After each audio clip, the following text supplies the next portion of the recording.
Firstly, I'd like to thank you all for watching.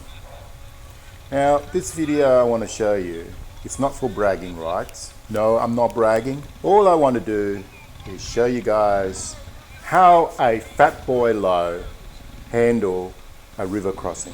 Now, this river crossing is close to about 100 meters.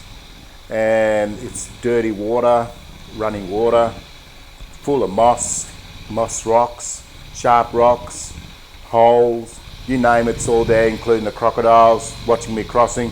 Before you all start digging at me about how much weight I'm carrying in the back of this bike, well, I had no choice. And the extra baggages belongs to a backpacker, a female backpacker. Well, she cracked a shit about carrying her stuff across the river, so I thought, fuck it, I'll take it over.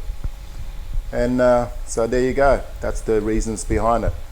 Well, I hope you enjoy my video and get some idea that, hey, you know what, even a fat boy low can go in and through a river and make it across without any mechanical problems at all.